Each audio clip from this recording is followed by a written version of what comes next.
Welcome back to Enlighten Me. Like many people during the pandemic, I built a shed. I'd never used anything much more sophisticated than a power drill in my entire life before this project, and while I was engaged with the project, I didn't use that many advanced power tools either. I was inspired by the example of several DIYers and contractors on YouTube and some I knew in real life as well. And so I bought some plans online, which I'll talk about in a second, and I watched several YouTube channels as well, which I'm also going to talk about. In fact, during the entire process, rather than document it piecemeal, which may or may not have been helpful for people or myself, I thought that I would show the entire project at the end and which channels were helpful for each step along the way. So I'm hoping that you'll find that useful. And if you do find that useful, I would really appreciate a like and definitely to subscribe, and I'll make more content like this in the future. Okay, with that, here we go. I'll start with the beginning of the project.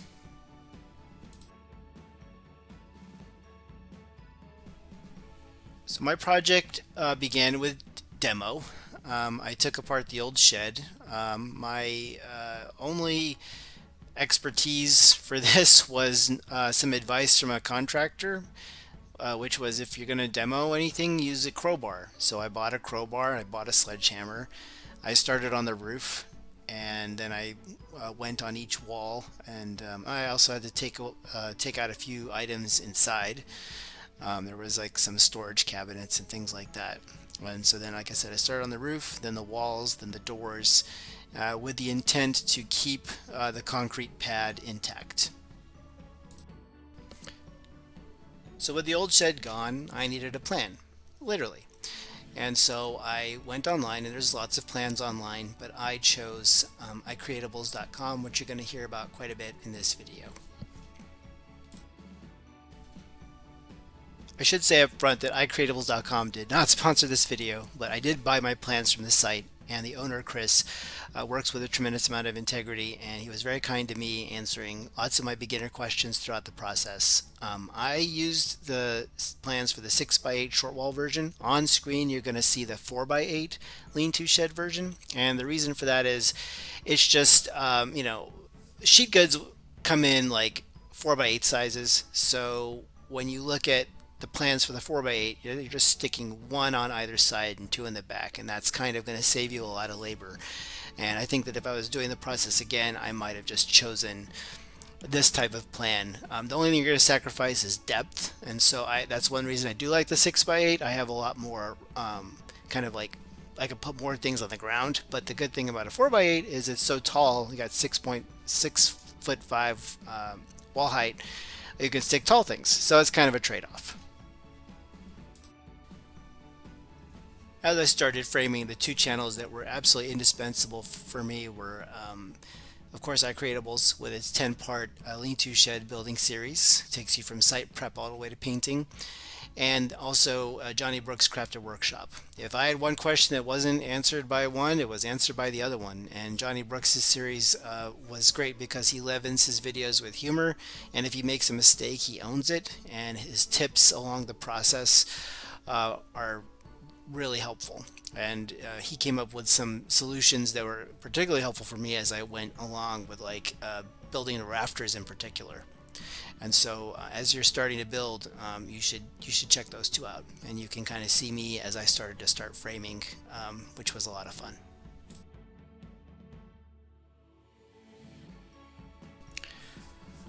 So now, as you can see with the pictures on screen, I finished all my framing. And the next step was to put a sill sealer on it because I was attaching it directly to concrete, and I wanted to kind of help keep some bugs out. And so I've highlighted this video here by NSM Construction, and they use the exact same sill sealer that I used for my project. They do a little bit differently, but if your project is kind of similar to what they're doing, this will be kind of helpful. Or if you want to do what I did, I just bought a DeWalt stapler, and I stapled the sill sealer to the bottom of the pressure treated bottom plates. So I don't have any pictures or video of the chalk lines I laid down, but the pictures on screen show my framing in their chalk lines. And the video that was most helpful was one by House Improvements, and that channel is fantastic just in general, and you'll see more of his videos on my playlist. But this video in particular on chalk lines lays out the different types, and he just gives lots of tips, and I highly recommend this before you decide to put your chalk lines down, because I'd never done a chalk line in my life, and so it was really helpful for me, and hopefully it's helpful for you. For my project, I did long vertical rip cuts and shorter horizontal rip cuts. The only tool I had for making these cuts was a circular saw. I didn't buy a table saw. So Training Hands Academy has a fantastic video on how to make long rip cuts, and I actually used one of his methods. I bought a straight edge by Craig, I think is the brand, and it was a huge lifesaver, especially for the very long vertical rip cut I had to make to cut the OSB. So this video is fantastic, and it's got everything you could possibly need on how to make those big rip cuts. A rip fence is helpful if you're going to be going like a foot into or less into like a sheet good, and I actually find that I can make really straight cuts with my rip fence when I'm doing that. And there's not a lot of videos on YouTube, but I did find this one by Vancouver Carpenter, in which he's a contractor, and he shows how he's going to make that cut with a rip fence. So it's very helpful for that purpose. One thing I would change about this project is using this existing concrete pad. I don't know how old it is, but it's clearly cracked, and I knew it wasn't level. If I was doing it again, I just used the wood skid from iCreatables and the Crafted Workshop series. Those are perfectly fine and secure. I think I just wanted to secure my shed to concrete, and I guess I wanted a challenge, and I guess I really wanted to use a hammer drill. And I definitely enjoyed learning the the different types of bolts to buy, and the embedment, the proper embedment, and how to make sure you clear out the dust. Some people say don't clear out the dust, other people say do clear out the dust, and then you just you finish off the entire thing with a hammer and a crescent wrench, and that's pretty straightforward. The two videos that were helpful was Tom's home improvement videos and of course house improvements. Both show you how to use bolts, and they're great how-tos if you do decide to secure to concrete, which if you're going to do it, just pour your own first. Okay, that's my recommendation. Next up for the shed build was Rafters. I have a great video on my playlist by TedsDixieSheds, finding pitch using a speed square. This is probably one of the best videos on all of YouTube.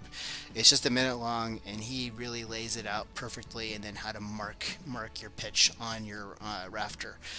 And I also have a couple by House Improvements, how to make common rafters and how to build a shed, building and installing rafters. And the how to make common rafters is great because he goes very methodically through the process, and he even talks about the Pythagorean theorem and everything. It's great. I've got a couple other ones, framing rafters with speed square by Classic Work, and DIY rafters bird's mouth by Carl Rogers. And speaking of which, it was the bird's mouth cut that was very hard for me. It was hard for me to finish the cut with the circular saw, so I kind of went back to what Johnny Brook did. He used a jigsaw, and I just went out and bought a jigsaw and finished the cut with it, and then I was able to put the rafters up just great. Subfascia and Fascia were pretty straightforward for me to do. I just followed along with what iCreatables and Crafted Workshop had in their videos, and I just made sure that I did the angles properly. And then here you can see me in my garage making those cuts. Roofing. Definitely the toughest part of the project for me. iCreatables and Crafted Workshop were very helpful for how to install the OSB sheeting and how to space it properly. But when I went to open my package of shingles, I realized that I had architectural shingles and they were using 3-tab shingles for their projects, and it's fine because I personally think architectural shingles look better And the only problem is I'd never roofed anything in my entire life before, so I had to teach myself how to do it. And in order to do that, I found two great videos by Roofing Intelligence and Veterans Construction, and I watched those videos a lot in order to know how to do it properly. I'm also including a video by Malarkey Roofing Products. Not as helpful, but it doesn't hurt to just have it up.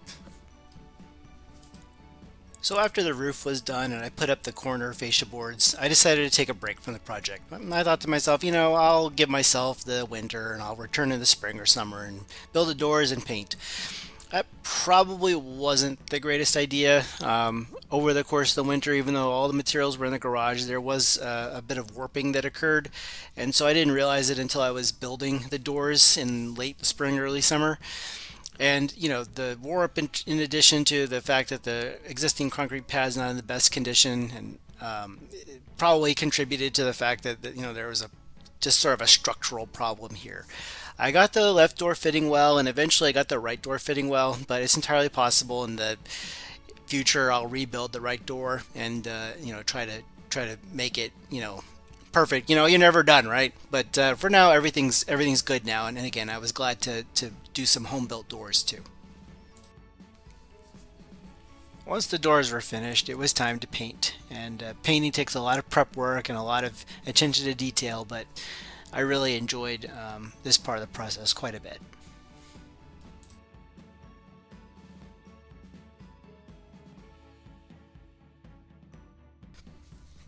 I just wanted to highlight some of the other videos on my playlist here for dealing with some of the problems I mentioned before, like a warped door. There's a couple of really good tips on how to do corner bending and how to do cross cuts properly. And if you have a shed or you live in a wet location, kind of like I do, the shed ventilation video was fantastic. I put those vents in my shed and they've worked great so far. I also wanted to thank my friends and family for their encouragement from the very earliest stages of the project to the very end. I especially wanted to thank my wife, my mom, my kid for their love, support, and their actual physical help during the project. And some of the footage earlier in the video was actually shot by my kids, so I'm really grateful and thankful for their love and support. And this is usually in my video where I would say, and it was as simple as that. There was nothing simple about this project, but that's okay. I learned so much. I found the entire process incredibly rewarding. I learned basic carpentry, how to use power tools. If you found this video helpful and my playlist helpful, I would love a like and a subscribe for sure. And if you decide to build this shed or a shed like it in the near future, please drop me a comment below and let me know how the process goes. I would love to know if other people work on sheds like this or even a different type of shed entirely. As you could tell in the background, there's another shed on my property that's kind of falling apart, so I may tear it down and build something completely new. I'll let you know in the next few months if I decide to do that. Thanks again for your time. I hope you have a great day, and I'll see you next time. Bye.